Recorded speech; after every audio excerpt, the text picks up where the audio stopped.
Donald Trump har problem med priset på biff. I Sydkorea får marknaden skrämselhicka av en diskussion om skatt på AI.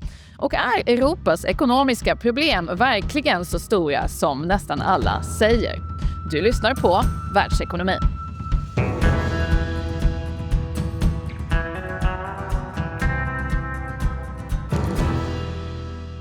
Ja du Claes, vi måste ändå börja i chockstatistiken som du informerade mig om här idag gällande vår egen podd. Jag är fortfarande chockad, främst för att jag fick höra det här för ungefär 20 minuter sedan. Men det är alltså tydligen så att vi har 81% manliga lyssnare. Alltså, och resten kvinnor då ska vi säga. resten kvinnor. Ja, alltså vi tycker det är fantastiskt att vi har så många lyssnare och att lyssningen på den här podden ökar och vi är så tacksamma. Jag är bara lite förvånad. Jag hade inte tänkt mig att det var Du är besviken? Nej, jag är inte besviken. Jag tror att det är bara som man har en föreställning. Jag har en föreställning om att det var mer jämställt och jag funderar väl kanske lite på varför och så vidare. Har du någon teori? Ja, men är det inte så att män konsumerar mycket mer av ekonominyheter generellt och att det kanske avspeglar det framför allt, skulle jag gissa? Jag kan tänka mig att det finns många ekonomipoddar som har ännu större tilt åt det manliga hållet. Okej. Du menar att vi ska vara glada åt våra 19% kvinnor? Det är vi förstås. Ja, jag har ingen djupanalys här. Vi får, djupanalys. Jag behövde bara... Vi får väl be tittarna själva och lyssnarna själva att komma med tankar och synpunkter. En analys av mansdominansen bland lyssnarna till världsekonomin. Ja, men det där är ju ett känt ämne när det gäller sparande ju. Att män är bättre på att spara i aktier och mer aktiva sparare. Och det är väl en av källorna till högre genomsnittliga inkomster, alltså kapitalinkomster? Nej, det är det väl inte. Det är väl att män har större förmögenheter generellt, vilket blir en väldigt lång diskussion. Ja, män sparar mer i aktier, men det finns också studier som visar att kvinnor är bättre investerare och så vidare. Det där är ett stort och komplext ämne. Så vad är din tes där? Att män sparar mer i aktier och därför lyssnar de på en podd som inte handlar om aktier, som handlar om världsekonomin? Ja, men allt hänger ju ihop. Världsekonomin styr ju börsen. Absolut. Inte varje dag, men över tid. Jag tänker faktiskt att vi börjar i ett mansämne då, eftersom vi har denna mansdominans bland våra älskade lyssnare. Trump-administrationen har ju haft vissa identitetspolitiska kulturkrigsambitioner. Och jag skulle säga att man delvis har misslyckats med dem ekonomiskt. Det här var en administration som skulle vara för de som gillar att köra bil. Vad vi ser just nu är ju att bensinpriserna har gått upp väldigt mycket i USA på grund av kriget i Mellanöstern. Det tycker jag vi ska prata om. Men jag tycker framför allt vi ska prata om köttpriserna i USA. Där Trump har fått enorma problem och diskuterar att backa från flera av sina tullar just på grund av att nötköttspriserna har stuckit iväg. Ja, nej, men och det här är ju, det är klart, det är väl schablonbilden då. Du säger du menar att män kör mer bil, men äter mer kött. Det har jag ingen... Och bara mer i aktier. Kött, aktier och bil. Där har vi mannen i ett nötskal. Nej, men det är ju intressant såklart, för att det är inte bara köttpriser utan livsmedelspriser generellt har ju varit så att säga top of mind. Inte bara i USA efter inflationskrisen utan även i Sverige. Vi har ju precis genomfört en momssänkning på livsmedel i Sverige som ju är ett sätt att, så att säga, trycka ner livsmedelspriser som ju väljare eller konsumenter är bekymrade över. Och Trump gick ju till val på att allt skulle bli billigare, inklusive livsmedel. Och kött är ju känsligt kan man väl säga då, inte minst kanske i magarörelsen. Och här är det väl ett antal faktorer som har gått åt fel håll, inklusive torka som har skapat brist på nötkreatur, om jag förstår rätt. Absolut. Amerikanska ranchägare har minskat sina boskapsjordar till den lägsta nivån på 75 år tydligen, och huvudskälet här är torka. Och sen på det naturligtvis importtullar som ju ökar priset på kött och minskar tillgången eventuellt. Så att det är ju... Och nu försöker det här sistnämnda försöker han ju reversera. Så det är klart att på samma sätt som man kan säga i alla fall att administrationens politik har ju gett motsatt effekt. Definitivt nu senast när det gäller Irankriget. Även om Trump beskrev det som en omväg mot ett lägre oljepris så har det ju hittills gett ett kraftigt högre oljepris och därmed bensinpris. Så det här är ju ett val, nationell stolthet eller köttpriserna, för Trump investerade ju onekligen viss nationell stolthet i de här tullarna och nu så den här diskussionen om han kan behöva backa gällande köttet. Man har redan undantagit livsmedel delvis, de här höjningarna på trävaror och möbler har skjutits upp. Så det är väldigt mycket av det här snacket som inte har genomförts och nu så kommer allting ut i den här köttdiskussionen. För det här är ju förstås kärnväljare, amerikanska ranchägare. Administrationen vill förstås inte säga att man själv har någonting att göra med de här höga köttpriserna. Man har till och med startat en sorts brottsutredning, förstår jag, mot de stora köttbolagen här för det här. Så att det är ändå någon sorts bevis för att det här med ekonomisk nationalism är svårt i praktiken. Ja, men och också, här får man komma ihåg att för bönder, för köttbönder så är det inte självklart att lägre eller borttagna tullar då är långsiktigt ett incitament att öka produktionen. Så att det är ju snarare en quick fix i bästa fall då, där priserna kommer ner för att man kan importera mer. Men om man tänker att ett grundproblem här är att lönsamheten inom den industrin är för låg så kan ju det göra att trenden blir svagare längre fram och man blir mer importberoende. Och då är man ju där, om man diskuterar eller om man funderar på vad var syftet med tullarna, så har ju där Trump har fått mest medhåll för att tullar kan behövas, det är ju att man behöver vara i alla fall inte lika beroende av andra länder när det gäller vissa områden. Medicin är ju ett sådant område som ju blev uppenbarat under pandemin, att det var ganska komplicerade globala leverantörskedjor som ju delvis så att säga, skapar ju nationell osäkerhet.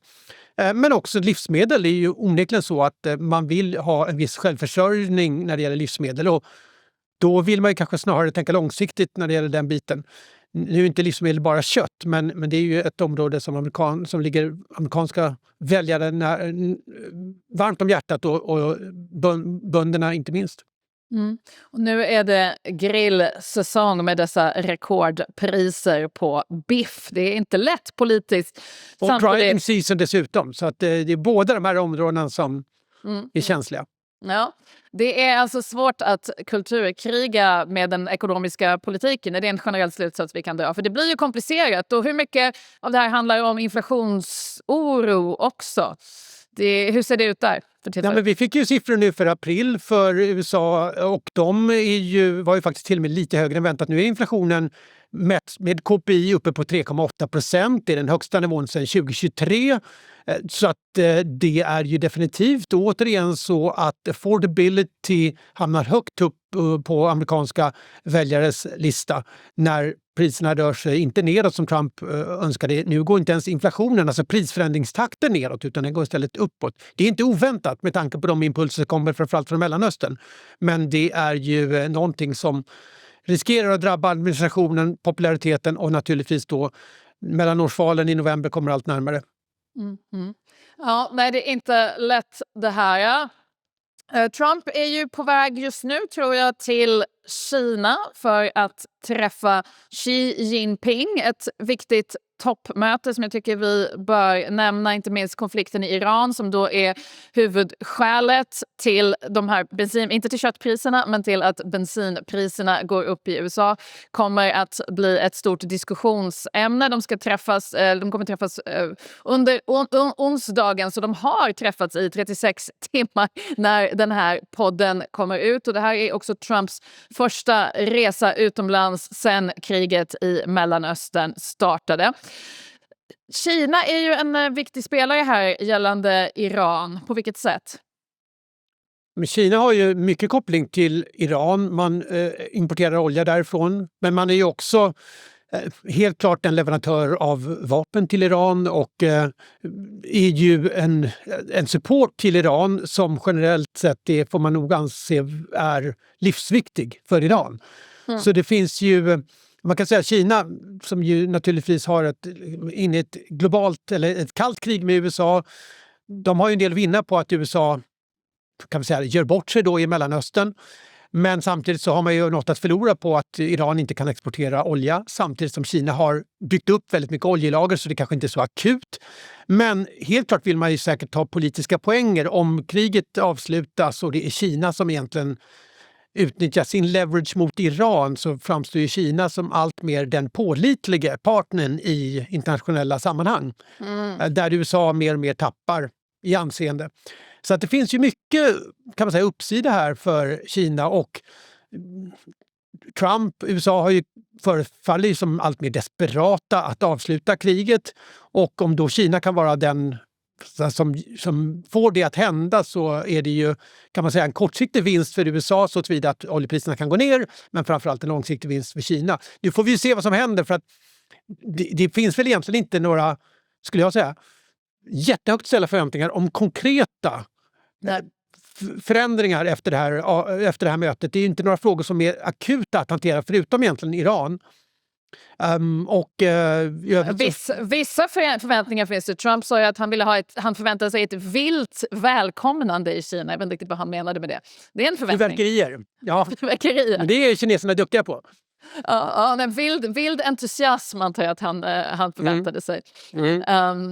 Men det är ju många frågor naturligtvis som ju handlar om handel inte minst. Det har ju varit den röda tråden genom den kinesiska och amerikanska relationen under de senaste åren och sen har vi ju såklart Taiwan och den frågan där det är ingenting kanske konkret som händer här och nu men som ju liksom hela tiden puttrar under ytan och andra frågor som skulle kunna diskuteras. Vi har ju det här med jordartsmetaller som är känsligt och viktigt och amerikansk teknikexport till Kina. Så de har ju att prata om, det kan man säga.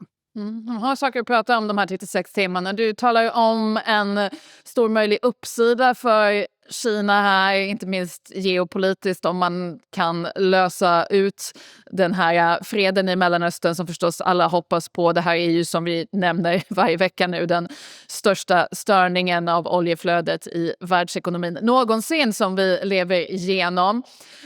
Påverkar Europa, det ska vi prata om en stund, men påverkar förstås USA, de här höga bensinpriserna som gör konsumenterna arga och sätter fart på inflationsoron. Men för Kina, det finns ju en nedsida här också. Kina är ju världens största importör av olja, eller hur? Och också beroende av oljeimport från just Iran och därmed av Hormuzsundet. Du säger att Kina har stora oljelager, men Kina är väl också känsligt här och har ett behov av att det här löser sig. Så det är en balansgång. Man kan väl säga egentligen att Kina har varit så här långt i konflikten förvånansvärt passivt. Jag tror att hade man vetat för 2 månader sedan att konflikten fortfarande den är ju inte het i bemärkelsen att det är inte något direkt krig som pågår, men det är i alla fall en konflikt som innebär att Hormuzsundet är stängt. Då skulle man nog tro att Kina hade varit väldigt aktivt involverat för att försöka öppna sundet och det har man inte riktigt varit.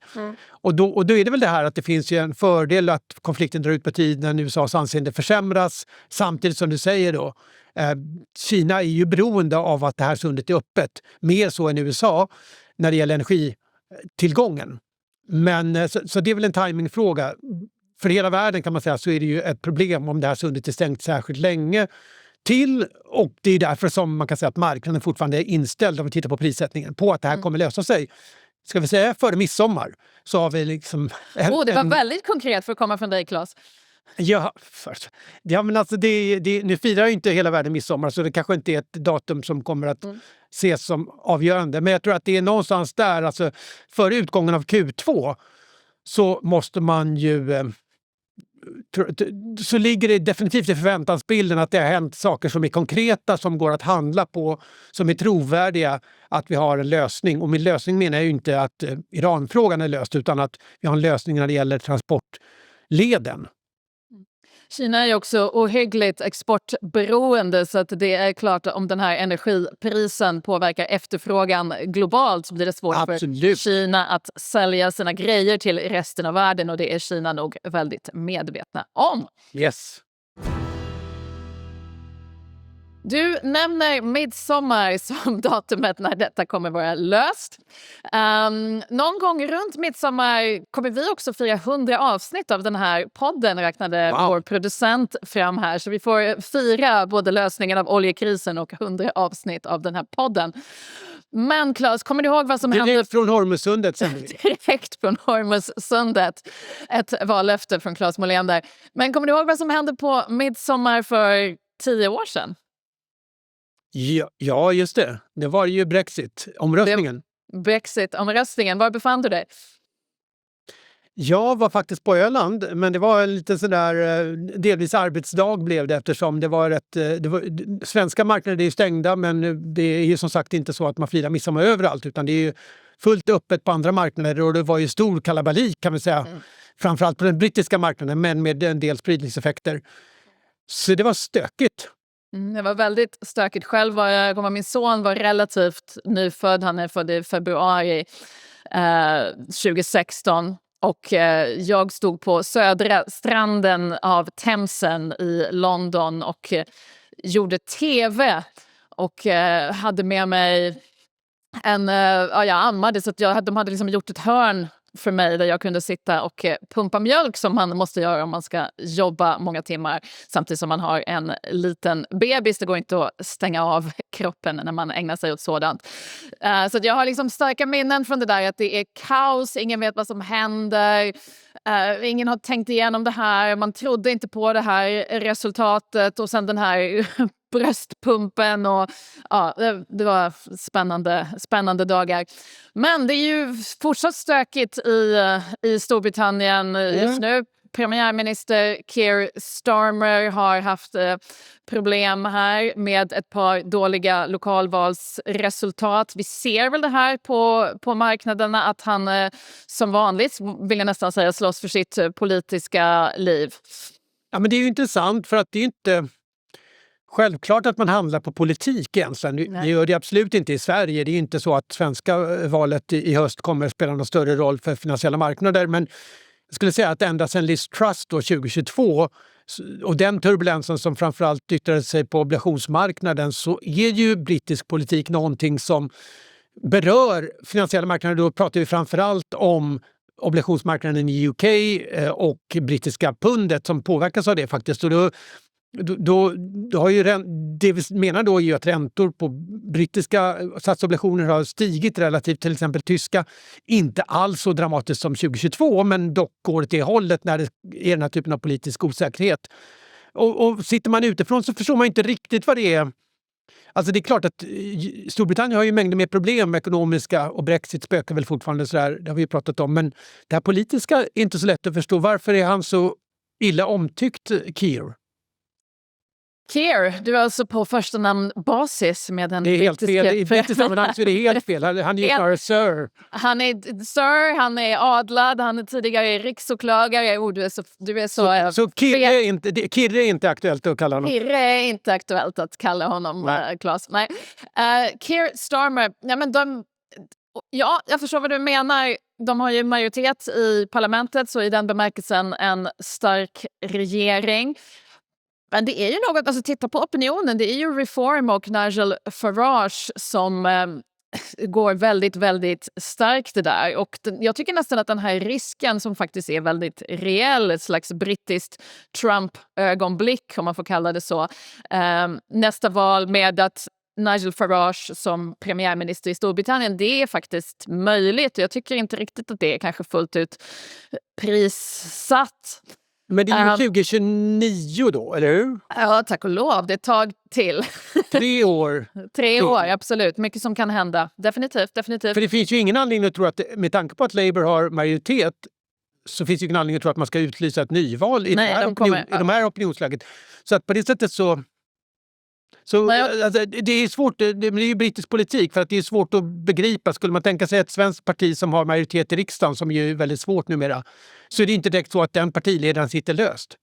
Nej, visst. Okej, men då tar vi valsystemet först då. Till exempel Storbritannien har majoritetsval i enmansvalkretsar, vilket leder till att de enskilda parlamentarikerna blir bråkigare.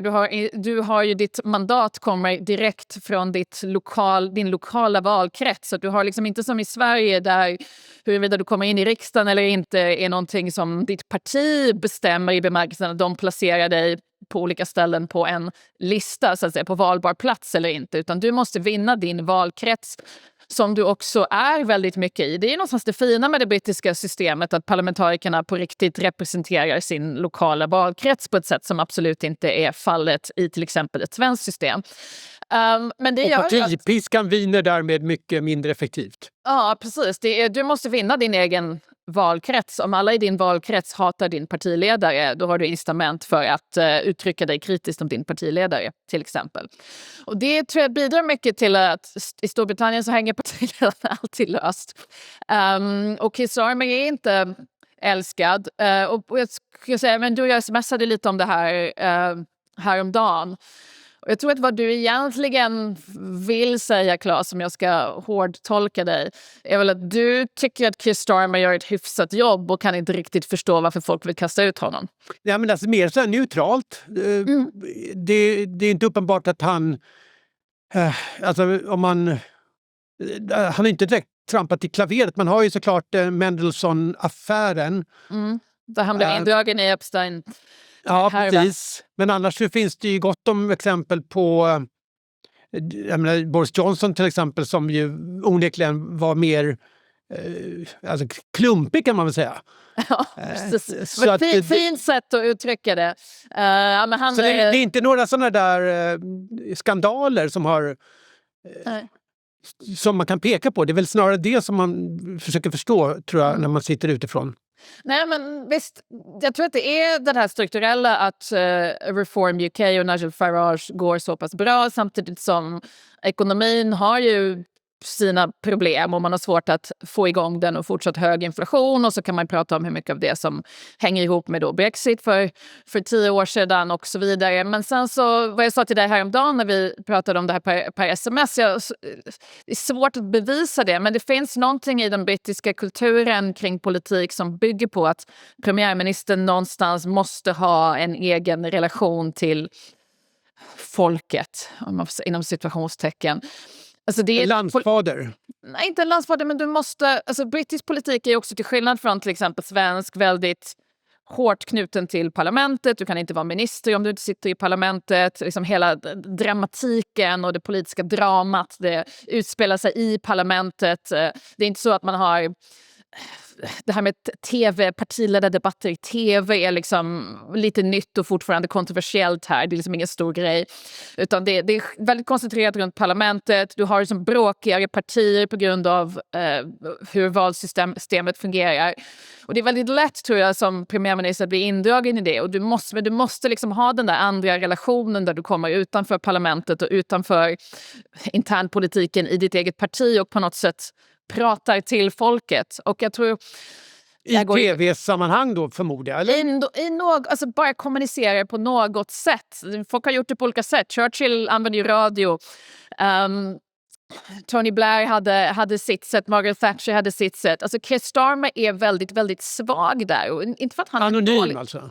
Ja, han är bara så osynlig. Jag tror inte jag har varit med om, ändå bott här i 15 år, någon premiärminister som har varit så osynlig.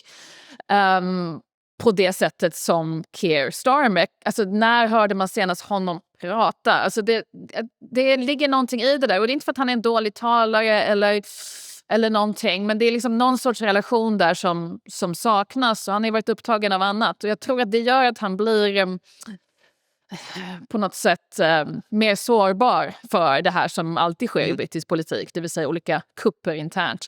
Men nu säger han att han ska hänga sig kvar här. Hänga sig? Nej. Hänga sig kvar. Vad säger man på svenska? Hålla sig kvar. Hänga kvar. Kvar, säger man. Hänga kvar.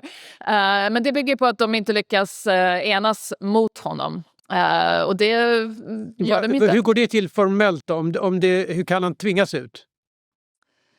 Det inser jag att jag kan väldigt bra gällande det konservativa partiet när det är ett visst antal brev som måste komma in till som deklarerar att man inte har förtroende för partiledaren, och jag inser just nu i talande stund att jag faktiskt inte vet hur det fungerar inom Labourpartiet, så jag får återkomma med den exakta mekanismen. Men just när det gäller konservativa partiet så lärde vi oss alla som bevakade det här väldigt noggrant hur det fungerar i då världens äldsta parti som de konservativa är, för de har ju haft så väldigt många partiledare just sen Brexit.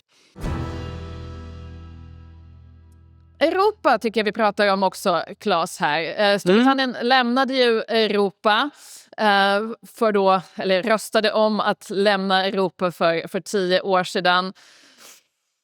Det har ju sedan dess, inte minst de senaste, 3-4 åren varit en väldig krisdebatt om Europa och europeisk ekonomi, och att man ligger efter USA och så vidare. Paul Krugman, Nobelprisbelönad ekonom, inte en av dina favoriter generellt? Jo då, jag tycker att han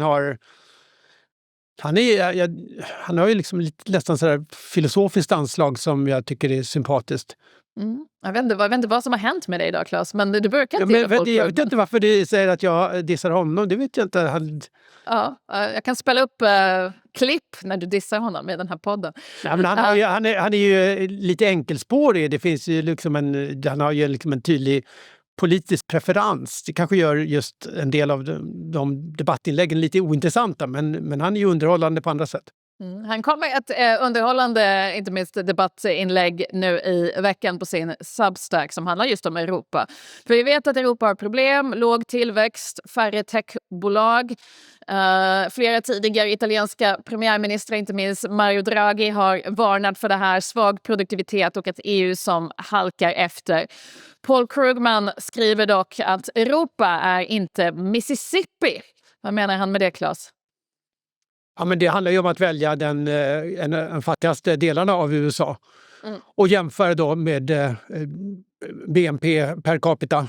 Och så kan man ju liksom se då hur man kommer ut ur det.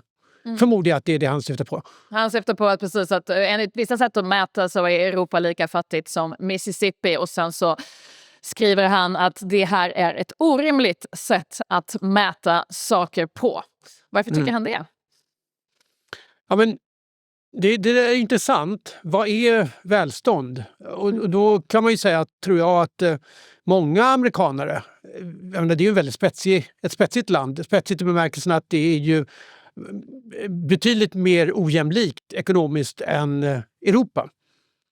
Så att för många som tillhör den fattigare delen så skulle ju de må mycket bättre ekonomiskt i något europeiskt land. Inte minst i Norden då, där det är välfärdsstater. Så att, och det är väl det som Krugman försöker peka på, att och det tror jag också, reser man i USA så ser det ju delvis ut som ett u-land. Alltså det är enorma skillnader mellan rikt område och fattigt område, inte bara på något typ av personligt plan utan även infrastruktur och sådär. Det är ju bedrövligt uselt på många sätt. Och det är väl det han försöker peka på, att genomsnittet i Europa är betydligt bättre än genomsnittet i USA. Och att det också det är ett viktigt sätt att mäta på. Nej, det tycker jag det ligger mycket i. Och vad han säger också, både implicit och rakt ut, om jag minns artikeln, är ju att det handlar om någon sorts ekonomiskt politiskt val här. Alltså Mississippi är fattigt på riktigt. Man har liksom lägre utbildningsnivåer, hög barnfattigdom, sämre hälsa, kortare livslängd. Du nämner infrastrukturen, jag har inte koll på den just i Mississippi, men liksom generellt. Visst, Europa har ofta högre skatter och lägre BNP per capita än USA, men då det som Mississippi absolut inte har: längre livslängd, billigare sjukvård, fler semesterdagar, stark social trygghet. Det finns ju andra, han nämner inte de här siffrorna, men de har ju varit uppe tidigare i den här debatten, inte minst gällande liksom livslängd. Att hur kan liksom låginkomsttagare i Spanien leva längre än amerikanska höginkomsttagare? Och så är det ju i väldigt, väldigt hög grad. Och det handlar inte bara om dieten. Vad är det egentligen man vill ha? Vad är syftet med? Precis, och man kan ju säga att när det gäller sjukvård, USA lägger enorma mängder pengar på sjukvård utan att man får så att säga bang for the buck då. Och då pratar vi inte bara, det är som du säger, inte bara för att den är mer spetsig i USA, hur man lägger pengarna, utan också om man tittar på som andel av BNP totalt. Så det finns ju absolut poänger tycker jag med den ansatsen, men jag tror att det som kanske Paul Krugman, han är ju väl medveten om det här, men det jag missar lite grann, det är ju tillbaka till det kalla kriget, om man ska säga det, eller kampen mellan USA och Kina, att det handlar ju också om makt på den globala scenen och nationell säkerhet. För att det är ju onekligen så att om man tittar på, alltså vad är viktigt? För man kan säga för en person så är det viktigt hur det där välståndet är fördelat. Absolut, men man vill ju också veta att nationen kan erbjuda inte bara ekonomisk trygghet utan säkerhet generellt, och då är ju försvar viktigt. Alltså militära möjligheterna.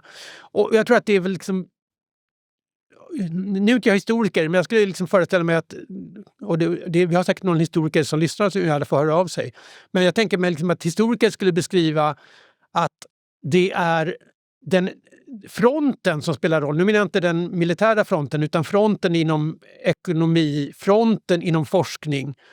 Alltså spetsen som avgör om man är en stormakt eller inte. Inte nödvändigtvis hur den ska fördelas mellan folket. Och det kanske är ännu viktigare idag när vi har en miljö där AI är det bästa exemplet, men tech generellt. Där så att säga, vi är i en ekonomisk miljö där winner takes all. Alltså de vinnarna inom teknikutvecklingen. De får hela marknaden, de får hela den globala marknaden. Och hur det sen ska fördelas, det får vi väl se. Du nämnde ju inledningsvis, jag antar att vi ska komma tillbaka till det, hur man ska beskatta AI. Men om man inte är med där och vinner inom ett visst område, då har man ingenting att fördela sen. Så det är ju risken med Paul Krugmans perspektiv, och det är ju det tror jag som de flesta som är oroliga för Europas framtid pekar på. Det är ju inte att det här och nu är så uselt, utan hur ska kakan växa? Och hur ska man ta del av den globala kakan framöver? Och om man inte är i fronten inom de här områdena så är risken att man inte har så mycket att fördela sen. Nej, jag håller med. Och då är frågan, måste man ha så spetsig ekonomi som den amerikanska för att vara en vinnare? Så behöver det ju inte vara. Det fördelen med Europas system, och det ser vi ju inte minst i Sverige, för vi är ju faktiskt en nation som inte är spetsig i det ekonomiska systemet. Vi har ju mer utjämnad välfärd. Och ändå har vi en väldigt stark innovationskraft. Och då är det snarare så att det är många blommor som får blomma. Och att vi ser till att en hög grad av utbildningsnivå brett i befolkningen, så att folk som inte kommer från en speciell bakgrund ändå kan bli innovatörer och så vidare. Så att det är inte så att man måste ha det amerikanska systemet. Men man måste ju ha spets och ligga långt fram inom teknik, inom ekonomi, inom det militära för att kunna försvara landet.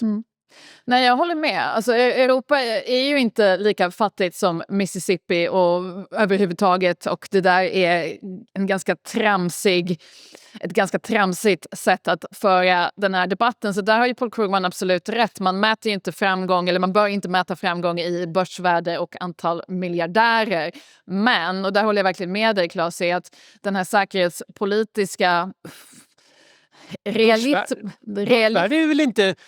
Alltså det är inte oproblematiskt ur ett europeiskt perspektiv att amerikanska börsen är så stor som andra globala börsen. Absolut inte. Det är ett problem. Så att börsvärdet tycker jag är en faktor att... och att europeiska sparpengar försvinner iväg där och så vidare. Nej, men det är ju... Det stämmer definitivt, men det är ju den här säkerhetspolitiska aspekten som gör att det som Paul Krugman lyfter fram och som ibland lyfts fram inte minst av, men jag tycker många så franska ekonomer i den här debatten är inne på samma sak. Ja, men liksom, vi har tillväxtproblem, men vi lever längre. Absolut, men den säkerhetspolitiska verkligheten nu, inte minst sedan 2022 och sen Trump 2, är att Europa kommer behöva finansiera sitt eget försvar på ett sätt som man inte har gjort sedan andra världskrigets slut. Och det måste man finansiera på något sätt. Och det kan man inte finansiera med längre livslängd och bättre hälsa och liksom allmänt mer civiliserat samhälle. Ursäkta, nu kanske någon blir arg på mig. Men, utan då måste man få igång, då måste man investera, du måste få igång tillväxten. Och där är liksom utmaningen, du kan inte bara bli någon slags livsstilsvarumärke som är trevligt att bo i. Och det där tror jag är, men man behöver en mer nyanserad debatt. Jag tyckte också att den här texten var bra från Krugman för att den bidrog till den här nyanseringen, inte minst tror jag för hans amerikanska läsare. AI-skatt nämner du, Claes. Det har varit uppe i veckan. Det där är väldigt spännande. I Sydkorea har vi sett hur AI börjar påverka politiken. Det började med att en av presidentens, vad jag har förstått då, tyngre rådgivare, Kim Jong-bom, skrev på Facebook att sydkoreaner borde få en slags AI-utdelning. Alltså att staten borde använda skatteintäkter från AI-boomen för att betala pengar direkt till medborgarna. Sydkorea är ett av de länder som kanske, till skillnad från Europa just nu i alla fall, tjänar mycket på AI-boomen. Och det här var alltså ett Facebook-inlägg, men marknaden reagerade direkt. Börsen föll kraftigt. Investerarna trodde att regeringen kanske planerade någon sorts ny särskild skatt på tech- och chipbolag som då skulle drabba Samsung Electronics och SK Hynix, som då är några av världens största vinnare på det här AI-racet. Sen lugnade marknaden ner sig lite efter att den här rådgivaren då förtydligade att han snarast pratade om någon slags överskottsintäkter från AI-boom, men liksom inte en ny straffskatt. Det verkar ganska oklart det där. Men det är en intressant episod tycker jag i veckan som säger en del om framtiden och framtidens ekonomisk-politiska diskussioner. Vad tänker du, Claes? Ja, men tillbaka till det här med winner takes all. Så det där har ju diskuterats under längre tid, alltså någon typ av universal income-idé. Och framförallt då de som är mest optimistiskt, pessimistiskt lagda, det vill säga att de tror att AI kan ta alla mänskliga sysselsättningar och att det därmed behövs någon typ av ersättning för att människor ska överleva. De föreställer sig en sån utveckling. Jag tror att det var väl ett populistiskt utspel får man säga det här. För att än så länge så är ju inte det, just nu så gynnas ju Sydkorea av att de har en industri som tar rygg på AI-investeringar. Det är ju inte så att det just nu skapas AI, alltså själva, om vi tänker på AI-tekniken, så är det inte så att den håller på att ta över alla jobb i just Sydkorea eller någon annanstans heller för den delen. Nej, verkligen. Så att det känns ju som, just givet vad man vill vara positionerad i utvecklingen, så känns det ju riskabelt att beskatta även om det är stora framgångsrika företag i ett land på ett sätt som gör att de kanske tappar konkurrenskraft. Det tror jag till syvende och sist inget land vågar göra. Möjligtvis USA då, som har sån enorm särställning. Men jag tror att den här frågan, och inte minst i ett land som USA där man generellt sett, det är ju förvånansvärt kan man tycka. Nu är USA, de har ju en tradition att vara ganska långt till höger när det gäller ekonomisk politik, men vid något tillfälle i framtiden, du kan kalla det här ett löfte då, så kommer det såklart komma en vänstervåg ekonomiskt politiskt i USA som inte har samma innehåll som dagens vänstervåg, alltså när det gäller då kulturfrågor kan man säga, utan mer av en maga-vänstervåg. Det är ju rimligt att tänka sig. Och den kommer ju få förstärkning om man kombinerar det med att AI verkligen börjar ta jobb, som ju är rimligt att tänka sig att vi har ett teknikskifte som verkligen börjar göra avtryck på arbetsmarknaden. Hur snabbt den är svårt att säga. Men då kommer ju den här frågan aktualiseras. Och då kommer det ju komma snarare som ett krav från väljare än som populistiska utspel från politiker. Så att det här kändes lite tidigt och malplacé, men det är ju definitivt en fråga som kommer aktualiseras. Men vad jag tyckte var roligt med det här sydkoreanska utspelet är att, som jag förstod det, så han talar om en slags utdelning. Alltså alltså någon slags tanke att AI är en nationell resurs, ungefär som man tänker sig Alaska och olja. Liksom. Det här är en naturresurs. Råvara. En råvara, precis. Intelligens som råvara. Och då borde invånarna få de väl i Alaska någon slags årlig check på från oljeintäkterna utifrån någon slags oljefondskonstruktion. Jag måste kolla det där. Men det är väl lite det som det här sydkoreanska förslaget andas. Det tyckte jag var intressantare rent filosofiskt och konstruktionsmässigt än visst den här diskussionen om medborgarlön och beskattning har man haft länge. Men det här, det är en naturresurs, det borde komma alla till del. Det finns någonting i det här som gör att, precis som olja, tänker jag mig, det koncentrerar vinster på någonting som från någonting som tillhör alla till ett fåtal bolag. Just det, då tänker man att det är data som tillhör alla. Man står ju så att säga på... Exakt. Den är... Nu kanske jag har överdrivit hur genomtänkt det här sydkoreanska Facebook-inlägget var. Men det var vad jag tänkte på. Du snälltolkar det lite grann kanske. Ja, men jag tolkar, eller jag gör det kanske smartare än vad det var. Men det där tycker jag är intressant. Alltså, det här kommer ur data som tillhör alla, precis som olja kommer ur marken som tillhör alla. Det finns någonting i den ekonomi per se som det här som skapar stor koncentration. Alltså måste vi motverka det på något sätt. Det tycker jag var en intressant diskussion. Det är jätteintressant. Problemet med det är just att om du gör det i ett specifikt land och ett annat land inte gör det, så riskerar man ju halka efter i risken. Att, om man vill ha en champion i det här området, för att då har man i alla fall möjligheter att tygla eller som politiker då kunna påverka det. Men om du begränsar just ditt företag som är världsledande, så är risken att man inte längre är där. Det är fortfarande, jag tror det här är frågor som kommer att vara superaktuella. Och kanske diskuteras för lite, men de är kanske inte sånt som måste hanteras här och nu. Ja, samtidigt, du hade en börsnedgång direkt på bara ett Facebook-inlägg, så det säger ändå någonting. Ja, koreanska börsen har ju i princip fördubblats i år, så att det finns ju att ta av. Det finns att ta av. Det har en hög höjd att falla från. Yes. På detta tema i alla fall, veckans lista, Claes.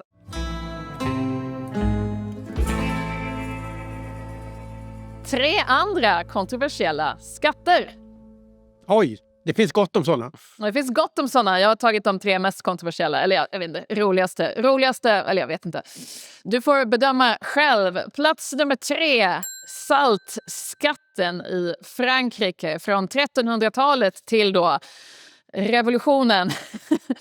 1789 var ju franska revolutionen, så den här skatten avskaffades 1790 och brukar lyftas fram som en av anledningarna till den här revolutionen. Det fanns ju många skäl till att huvudena rullade i Frankrike då, men salt var livsnödvändigt för att konservera mat, men beskattades hårt av den franska staten. Jag hittade en helt vansinnig siffra.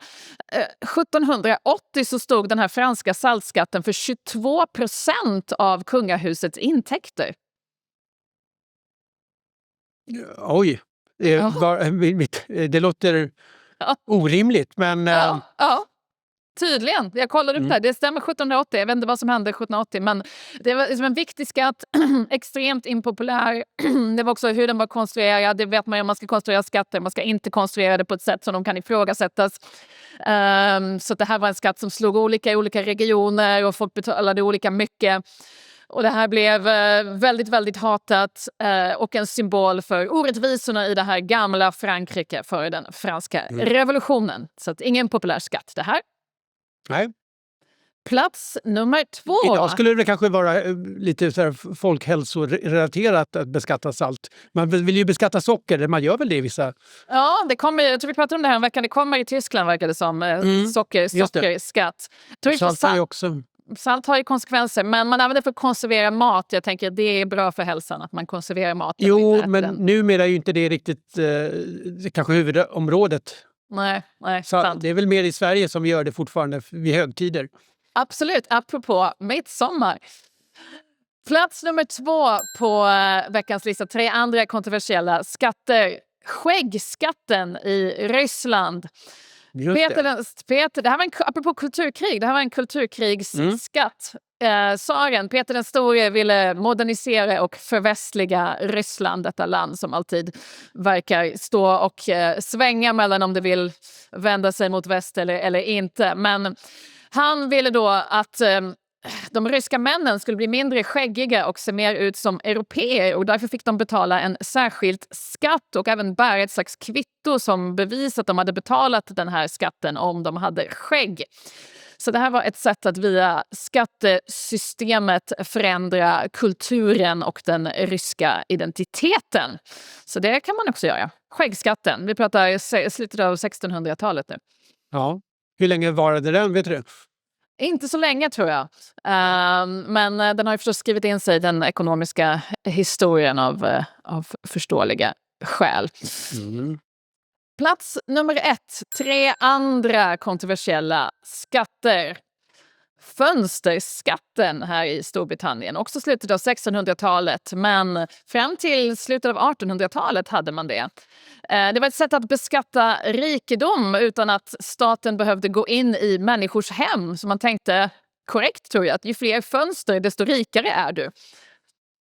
Men det är en form av fastighetsskatt egentligen. En form av fastighetsskatt, precis. Så att, på det sättet kan man säga att det är kanske den minst kontroversiella. Bland ekonomer så är fastighetsskatt det mest populära sättet att ta in pengar till staten. Ekonomer älskar det för att det är svårt att flytta fastigheter utomlands. Ja, och det har inga negativa... Alltså folk kommer bo ändå, så folk vill bo i stora hus även om det kostar lite mer pengar. Så att det finns, medan inkomstskatt är ju sådär, det minskar incitamenten att bidra till produktionen, medan fastighetsskatten inte har den. Så att fönsterskatt, ja, men here. Men vad du och ekonomerna inte hade tänkt på var att människor förstås murade igen sina fönster för att slippa skatt.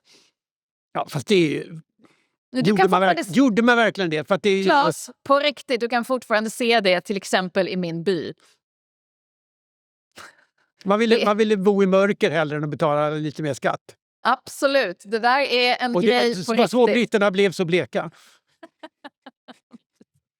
Igenmurade fönster i gamla brittiska hus som en effekt av fönsterskatten, det kan du fortfarande se, bland annat i min by som då är från 1066 och ganska gammal. Den kan ha varit äldre än 1066, men första gången som den nämndes i några officiella dokument var 1066. Det finns mycket gamla hus i min by som i många andra brittiska byar, och det finns igenmurade fönster i dessa hus. Så att ja, människor murade igen sina fönster för att slippa betala skatt. Britter tycker som bekant att solljus är överskattat. Och med detta får vi avsluta dagens avsnitt av Världsekonomin. Är det någon sol där du sitter i Stockholm, Claes? Vi har faktiskt lite dåligt väder just nu efter en jättefin vår så här långt, men det kommer tillbaka. Gå och ställ dig i fönstret och var tacksam för att du inte behöver betala extra skatt för detta.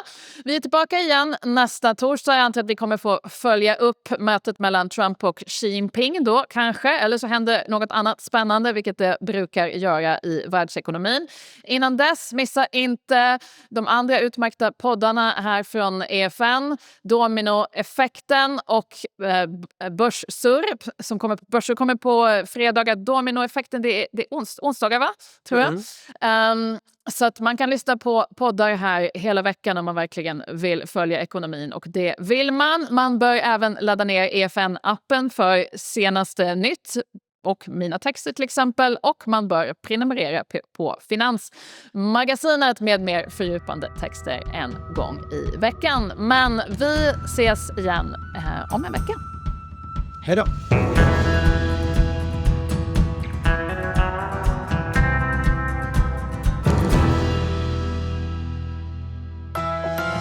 Det här var en produktion från EFN. Ansvarig utgivare Anders Hägerstrand.